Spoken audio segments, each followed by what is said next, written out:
What is up, everybody? Skratch coming up with another Raid Shadow Legends video. Today, we're gonna talk about the best champions that you can use on the new dungeon, the Iron Twins Fortress. It's quite a bit of a challenge, so we have Ash on the channel to help me out here with the champions and chat a bit about the new dungeon, the new content that we have, because a lot of things happened the past week. Both of us were away on holiday, actually, so... I know, right? We timed that beautifully, huh? Exactly, right? So, how you doing, Ash? What's up? I'm doing great, man. I was gonna say it's I'm playing catch up today. I missed the whole last week, and I played a little bit. I'm sure you did as well. You actually got to test quite a bit before you left, right? Or Yeah, a little I bit, did. Yeah, I did quite a bit actually. Yeah. That's awesome. So yeah, I had you schooling me on all the best blessings in the game. So I appreciate that, and I've actually been enjoying the new dungeon. It's pretty. I don't want to say simple, but compared to like the latest feature or the previous feature, like Hydra Clan Boss. At least you can kind of get a grip of like what type of champions you need, right? Yeah, definitely. So the only thing that is a bit off with it, and especially for the last stage, right, is the amount of accuracy you need. It's a bit extreme. So I was doing today my Magic Affinity. Probably this video is gonna drop only tomorrow, guys. So that's why I have Magic Affinity here. But basically, I went in with my normal team that I used yesterday, the day before, and I was constantly getting resisted. I was like, what the heck is happening? Have I removed my gear onto champions or anything like that? And then I start messaging people that do data mining and all that. And I was like, guys, what is happening here? Why this boss is constantly getting resisted? So basically, it's an error.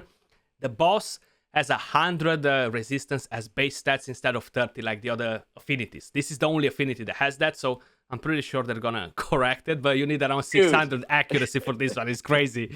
I had like 450, 500 accuracy on my Geomancer. I'm like, why am I still getting resisted, man? So yeah, I ran into that same issue, but I didn't know it was like a bug or a glitch. I just thought that, wow, level 15 is a massive step up in resistance. Good God. It is actually, yeah. And yeah, I really thought before they actually released the content, before we got to test it out, that resistance is going to play such a massive role in here. But actually, the boss attacks so many freaking times that you're gonna get debuffed no matter what you're doing. I'm using my Mitrala, 1200 plus resistance, okay? She gets debuffed because the boss hits you so many times that 3% chance comes in play every freaking time. So I kind of dropped a bit my idea on having resistance necessarily for the team to succeed, Yeah, I actually did the same exact thing. So it's funny, I was playing on vacation, didn't watch any videos, read any strategy guides or anything like that. Just kind of trial and error and testing and messing around. And my friend was with me, actually plays Raid as well. My only IRL friend who plays Raid. And he was just like losing on, I think, stage 3 again and again and again. And I noticed that he wasn't strategic. Like, he could have won a lot of those battles if he just kind of uses A1 instead of buffing a ton and filling up that turn meter. I'm like, bro, just like take it off auto for a second, So I think that there's ways to, that even it might not be fully optimized for full auto this dungeon, but I think there's ways even without having every legendary in the game for people to progress, Yeah, absolutely. Like, I haven't changed the stats on one of the team that I made before. No legendaries. I actually used Armiger in the team, and Armiger is very solid for the dungeon. I didn't update the stats to 500 accuracy because they actually tweaked the boss on the test server. But I managed to get to stage 13 without a problem with that team. And they didn't have insane stats. Now, I gave resistance to 2 champions and was pointless, because they were still carrying debuff. It's good to have the resistance to counter the weaken, the defense down and that. But if you're taking in a cleanser or something like that, it's actually going to be pretty solid. So let's actually move over and talk about some of the champions. They are nerfing Unkillable. They are nerfing the Paragon Cheese. I don't think it's a bad idea. I kind of disliked the idea of cheesing it for 10 minutes with one rare champion on stage 15, brand new content, the most endgame content that is in the game. Yeah. So I'm not feeling bad because they're nerfing the idea of Paragon. If they are wrecking the entire Unkillable, which they mentioned, they will do it in such a way that only Paragon will be stoppable. So Unkillable teams will still work. It's not a problem. Totally agree. I feel like it's a decent move. It's kind of like expected to do it. if it would be my game, I would probably do it as well. And probably every single one of you will do it, You would think that Plarium by now, though, they would actually just test every feature with Paragon, every new, or just change. Well, I don't want to say change Paragon, but I agree with you. My biggest thing was, I hope they're not nerfing it for all champions, because that's going to be probably one of the main strategies used. Well, I won't name any names because I'm sure we'll get to them. Yeah, the unkillable strategies, Definitely.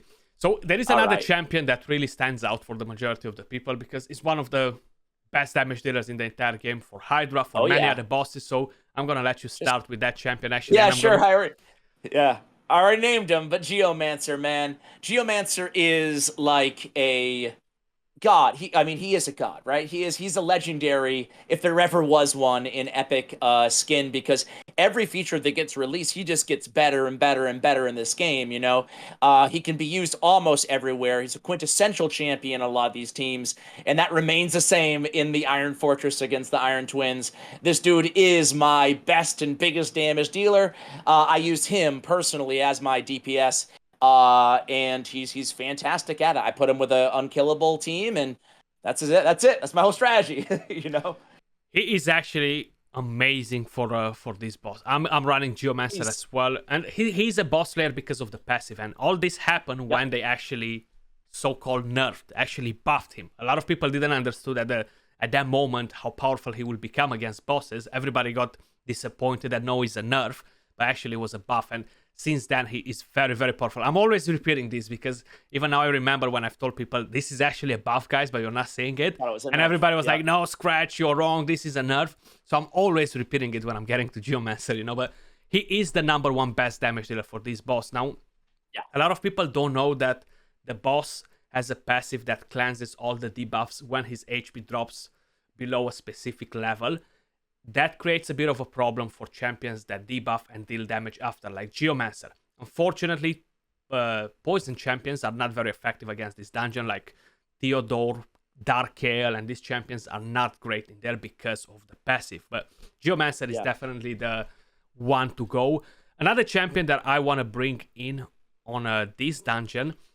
Now, a lot of what do you run Geomancer in when you use him in Iron Twins? So I have him on Relentless because I'm running him on the Hydra too, but I just pulled the fourth one that I'm going to build specifically for the boss, and probably it's going to be Regeneration. Okay, that's really smart. I had Reflex on for Hydra personally as well, and I just kept it on, but it came in handy because you know how you mentioned he's cleansing himself every so often? It actually came in handy. So what I did was basically I just didn't use, I went on auto, this is the first time I beat level 15 or whatever. And I just kept it there at the ready for whenever the cleanse happened. I was able to keep it up most of the time in the reflex set. So it actually worked out all right. Yeah, actually it's pretty good on a reflex too. I haven't really thought that much about it. I have mine on Relentless for Hydra, but reflex or regen is definitely gonna be the best two options for it. And thinking about it, I might go on reflex as well. Ninja is another great damage dealer. Now, I haven't really got mine built specifically for this boss because I need 200 more accuracy to make him work. But the whole idea with him is that he has this skill, the A2, that attacks 3 times, drops the HP burn. You kind of know how Ninja works. The good part with him is that even though he cleanses the boss, removes all the debuffs and stuff, Ninja always places the HP burn when he attacks. So this is a decent amount of damage that he can drop on this boss, who is very effective, like on any other bosses in the dungeons. You know how powerful he is. Unfortunately, new people cannot get him, so apologies, guys. I wish I could send you one, but I cannot, unfortunately. We will move along. I feel like every time I mention Ninja now, people are gonna get triggered. But yeah, I feel like you're absolutely right. It's nice that he does place and instantly activate. So couldn't agree with you more there. I'm gonna cover Septimus. I'm going to go for one of the few really, really good enemy max HP champions. Obviously, that's what we're looking for when we're dealing a lot of damage, especially if we're not running a Geomancer, unkillable comp. But, that Holy Sword ability, it just gets the job done, man. A lot of damage, and certainly against Spirit Affinity, definitely running him as my DPS. Not much more to say, I guess, on Septimus. What about you? Yeah, definitely he has the highest multipliers as enemy max HP. He is gonna hit the 10% cap. Other champions won't. Coldheart, most probably she will on good stats. Septimus and Coldheart will be kind of like the best 2 enemy max HP to hit the cap. But then I'm gonna move over to the next champion that we're gonna bring in the mix. I'm using him on my team. I'm not hitting the cap with my army gun, but I feel like he is easier to keep alive because he's a bit tankier than Septimus. And even though, how I mentioned, we're not hitting the cap, Armiger's A2 is on a 2-turn cooldown, while Septimus, Coldheart, and all the other champions are on a 4-turn cooldown. So I'm not hitting the cap, but I'm getting a double hit from here and kind of like equaling what they're doing. And this champion is accessible to everybody in the game, easier to keep alive because he has better base stats, defense-based champion, decent amount of HP. So I would probably suggest to use an Armiger. I used Armiger even on Magic Affinity today with weak hits and all that crazy stuff, and I cannot complain about Armiger. I do have my Armiger on Savage and a crit damage though, so trying to push as much damage as possible, you know. Armiger, so crazy. Can we just take a second and enjoy Armiger? That like the only uncommon in the game. Well, there's a couple other cool ones, but Armiger is clearly, you know, the class act. That he is actually preferential to a legendary, you know, is pretty wild, pretty crazy. So couldn't agree more though in Armiger. Definitely very solid. And I guess we already, you know, talked about enemy max HP. Well, I guess you mentioned her, but Coldheart, right? Yeah. Just going through them all. I mean, she remains the class act of all the damage dealers, single target especially, and she's a rare champion, so it's really cool to see her shine as well. Same reason as Armiger and Septimus, just a lot of damage. As you mentioned, she actually can hit that 10% cap, especially depending on how you have her built in the level. But yeah, Coldheart with Heartseeker ability is definitely one of my faves. Yeah, definitely, because it's easier a bit to build in terms of damage. You know, you only need 70% crit rate for the skill, so all around would be easier to build her to drop a lot of damage if we're comparing it with Armiger or stuff like that, you know. So she's still like with Septimus and Coldheart. I mean, that's the only thing to factor in, is just keeping him alive, right? And if you can do that, then they're guaranteed to help you out in the damage department. Absolutely. So the next one that I have on the list is no one else but Vogot, right? Oh, yeah. He doesn't need to do much. Honestly, all he needs to bring with him is his passive. That's it. The healing. So that's the whole idea. What I would probably suggest to do with him is to give him a regen set just so he stays alive. If he dies, your team kind of like fails after, depending on what other champions you're using, of course. But I made a team with him, a few other champions that we're gonna mention in a second, and I just kind of like combined their passives. And as long as he was alive, the entire team stayed strong, you know. So his passive is pretty much everything that he needs to bring. The leech as well is useful as well if you want to give him so much accuracy, but I feel like all around would not be beneficial to drop a lot of HP from him and let him die just to get to 500 accuracy. It's a lot of requirements on the accuracy, unfortunately, you know. No, absolutely. Vogoth is he's a simple dude, but he gets the job done, right? Absolutely. Keeps everybody alive, and that passive is just it's so crazy, man. It's a gnarly passive, and it makes him really right up there with one of the most used epics, right behind like Geo, you know? Yeah, definitely. Not just for this buff, for so many different dungeons in areas of the game. I'll go with the big turtle. I'll go with Krisk. I feel like anybody who has Krisk is probably using him on multiple teams. So he's just so incredibly good. Starting with his passive, right? He's bringing decrease attack, decrease defense on his passive. So important to have a decrease attack champion, obviously, on the squad. And then he has a ton of support, increased speed that he's bringing to the table as well. He has decreased speed, not a big land rape on his A1, which is nice to have as well against the Iron Twins. And then he has the increased duration of all buffs on his A2. So, you know, for all the reasons that we know Krisk is unbelievable, he remains unbelievable in Iron Twins. Yeah, so I'm running this one in my team. So these are the stats that I have. How I mentioned, I got the resistance on because I'm running him for the Hydra as well. But I'm at the conclusion that the resistance is pretty pointless, you know, because you're going to get debuffed anyway. And he's on good stats. Yeah. Having that decreased speed, it can come in handy pretty good, depending on what team you're running. And I actually I noticed your accuracy is nice and high there. Yeah, mine was a little bit too low to get away at stage 15 on Magic. It was I blocked the A3 on him, so I'm only using A1 and A2. Because you were talking about yours, I actually don't have War Master on him, so I actually have Eagle Eye to get a Master is on point. I see. Okay. So I'm losing a bit of damage here with War Master, even on Hydra, but I have the right accuracy that I need, so the rest of the champions can do the damage. You just make sure you're keeping that increased attack on the boss, so he doesn't slay me, you know. Yeah, first and foremost, he's got you covered there. So yeah, Chris remains one of the strongest champions in the game. Absolutely. In another dungeon, in another area. Just keep them coming because Chris is gonna take care of all of them. He's got you covered. Always a good investment, I would say. So, because we were talking about decreased attack, decreased defense, decreased speed, Lord Chamfort is actually a pretty solid champion for this dungeon too. Magic affinity, spirit affinity. So at the beginning, we weren't sure how effective it's gonna be to use different affinities, you know, how effective it's going to be for the actual boss, how many extra stats it's going to get. So I actually tried using strong affinity, spirit against magic, and it paid off pretty good, you know. Spirit against force, sorry. Basically, using him on the right affinities can be nice because you have the decreased defense on the A1, decreased accuracy, and decreased attack on the A2. And then you have the shield, and whoever breaks it gets decreased speed. So this is actually pretty powerful for a champion. I feel like for a lot of people that don't have a Chris, that are not running unkillable teams, is actually gonna fit in there pretty good. Stag Knight, Dark the Pierced are actually other super amazing champions for it. You know, you have decreased speed, decreased attack, defense down, so they're actually very solid champions. I was going to mention Stag Knight as well. Definitely agree. Stag Knight again shines big time with the decreased speed, having even the increased accuracy passive. It's awesome, this is like a nice one to have for this dungeon. So just incredible champion. He would be my choice. And I love that you mentioned Lord Chamfort too, because he doesn't get a lot of love, but he's a solid champ. He's gonna be actually pretty nice for this one. 100%. Yeah.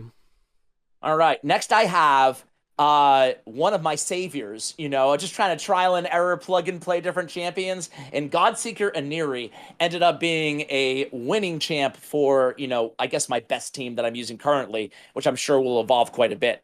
But I had a problem. I had Lady Kimmy on my team for everything she brings, decreased speed, increased accuracy, everything else, right? But I was really relying on the increased accuracy a lot to set up kind of my Geo because I was getting resisted with 450 accuracy. Not to mention the decreased speed, et cetera. So she kept dying, right? And I had Duchess, and Duchess is obviously a great champion, but the problem was twofold. There's number one is sometimes I didn't have a double revive in time to get her back up to give the increased accuracy and the decreased speed. But with the Guardian Angel, she'll preempt that fatal hit, put the revive on death on there, and they'll be good to go, at least to heal up and get another turn, or to put that unkillable or whatever on. The second thing is on her revive. She's the only champion in the game with that revive that resets the cooldown of all of their skills, which can be incredibly important. So that when I did lose Lady Kimmy later on in the battle, I need that decreased speed up immediately or whatever, I need the increased accuracy up immediately. Well, it's a fresh, clean slate because she's resetting all the abilities. So really good with the double revivals. And obviously A2 is really good as well with the heal and the increased duration of all ally buffs. Yeah, I actually used her on one of the teams with Vogot in there. The passives, they just go hand in hand. All the healing that we're getting from her, the revive and the other passive, how you mentioned there. She's actually such an amazing champion for this dungeon. Definitely one of the top epics that people will use there 100%. Yeah. And absolutely, talking about that team was another champion that I used in there, and Vergis, right? He is so freaking powerful here as well. The ally protection helps a lot to keep the team alive. He shields himself, he heals himself, he has a very nice passive too. And he felt so good together with Godseeker Aniri and Vogot. And I used Stag Knight in the team, and I used Armiger, right? I got all the way up to stage 13 without a problem. I haven't adjusted the stats for the higher stages because I needed more accuracy to land the decreased attack, all the debuffs that I needed to keep the team alive. But this team worked so perfectly.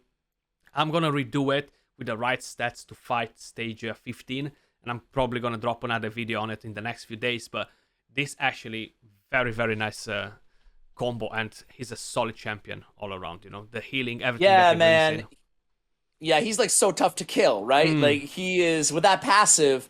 And when they reworked him, it must be like 2 years ago now. But when they reworked him, he went from like a mad champion to just an absolute tank in the high elves. So that's a good call out there. I haven't tried him yet against the Iron Twins, but I will. Yeah, he's actually pretty nice. I like him a lot. All right, I guess I'll cover the unkillables. Yeah. So you allowed us to do like a 4-way tie, right? So yeah, I'm using. We've put them all together in there. Yeah. So I'm using personally a Sir Nick and a Man-Eater, but obviously Roshkard, Helikath, really incredibly good, right? Because Unkillable is one of the, I can't even say cheese because I don't look at it as a cheese strategy anymore unless you're, using the Paragon, right? Yeah. But it's a way to just get through one of the hardest hitting bosses and most challenging bosses out there for a lot of people in the game. So, running, double Man-Eater, many different ways to do it. I wish you could see the best teams in the world on this dungeon. I know, man. right? Would be That nice bother to... you? Would be nice to I'm just see curious, them. Yeah. What are other people using, Curious. But yeah, so and people can get Sorry. Yeah. No, it's okay. Yeah. So, man, add that, Plarium. So I don't know if you guys are using them, but I am. There you go. Yeah, definitely. Are you using Unkillable comp? I know you put a video on it. I've put a video on it. I'm not using Unkillable. I'm using Krisk, and I'm going with a different team. I didn't have a lot of time to actually stay and tune teams for Unkillable because you can do that as well. Yeah. I just manual with an Unkillable team just to kind of like show the people That's what that I did. you can do it. You don't have to stress about it. It's doable like that. But probably I'm gonna look into tuning a team and kind of like have it on full auto and all full this auto? because that's what people want, full auto teams. And I understand Exactly. them, 12 keys a day or 6 depending how many you're planning to do, but it's quite I'm the same point right now where my team is not speed tune, is not a full auto on stage 15, so I actually have to go in there and spend 5 minutes, doing everything to make sure that the team stays alive. But I have to get a full auto team, to your point. Yeah, so these are kind of like my teams. Today on the Magic, I had to change my Sifi out and put in an accuracy lead. So I just got my Mitrala in instead, and it actually worked pretty nice. Oh, nice. Yeah. I can't believe that you're using Armiger. It's so great, dude. It's so great. I like Armiger, yeah. Yeah, okay, cool. You're next, I guess, right? Yeah, I'm actually next. So talking about Sifi, we have Duchess. These are very obvious choices, but I feel like if I'm not going to mention them, if I'm not bringing them in, people that are going to hunt me down. So I got to talk about them. Like, we know what they're doing. They're some of the best support champions in the entire game. Duchess Lily 2, the passive, the revive, the block debuffs, increase attack, the perfect veil, the damage reduction. Everything that comes from this champion is amazing. So yeah, Duchess Sifi definitely belong in the top champions for this dungeon. No doubts, like very, very nice Absolutely. champions. Absolutely. They're just, some of the best champions out there in the game. It's no surprise. Next up, I have a champion that I saw that you actually use, and I do not. So maybe you can assist me on this one. But how could we not include Underpriest Brogni, right? Absolutely. So he's got the shield, he's got the growth shield, he's got the passive. That's it. Tell us about why you love him. How much damage is he putting out? He's not putting that much damage out, like comparing it with a Geomancer or anything like that. Yeah. But it helps. He brings so many things, like he brings the cleanse, block debuffs, increase attack, the shield, and he is a pretty tanky champion. He has a pretty high base resistance too, so it's a bit easier to build him around for what you're planning to do.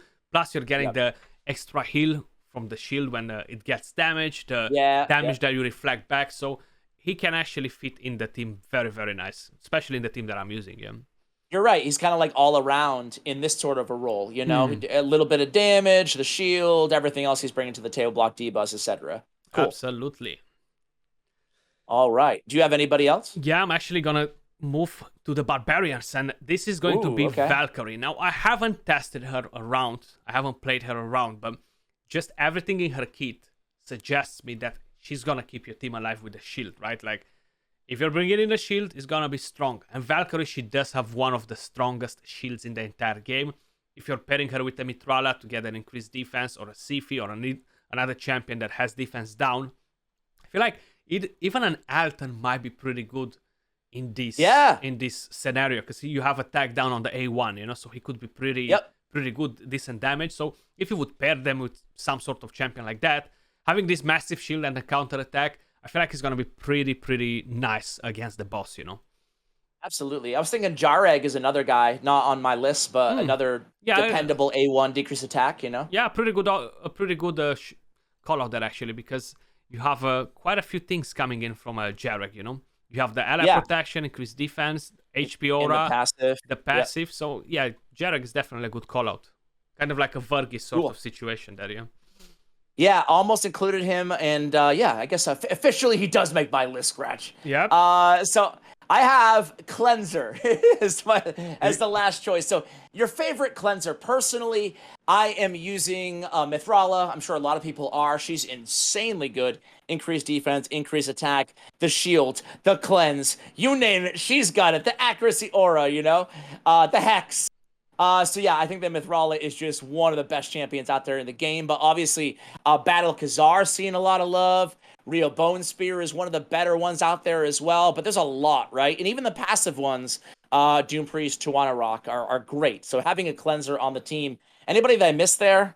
I'm not sure. I mean, a lot of cleansers can make the list. Yeah, like Tuana Rock, Doom Priest, Witty, Raiho. These champions can definitely make the list as cleansers. It's actually a pretty good option to go with cleansers instead of focusing on resistance, because it's kind of like not that amazing. So definitely strong champions. We got even a bonus one in here with the epic that we just covered before.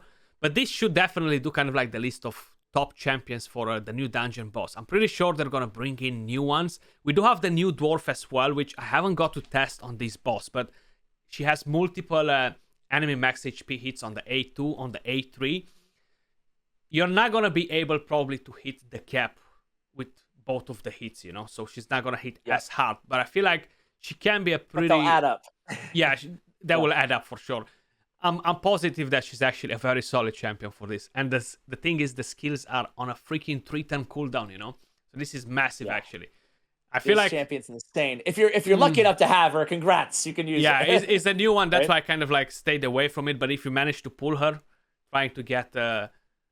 Yumek or something like that, Gratz, she's an amazing champion, and I feel like this is gonna conclude the list. We got 2 bonus champions in here. Make sure you guys head over to Ash's channel, where we're actually covering the blessings, kind of like the best blessings. At some point I'm gonna drop a tier list for that as well, but head over to his channel, check that video out, drop a subscribe, and as always guys, appreciate all of you guys watching. Much love, and we'll catch you all soon in the next video. Peace.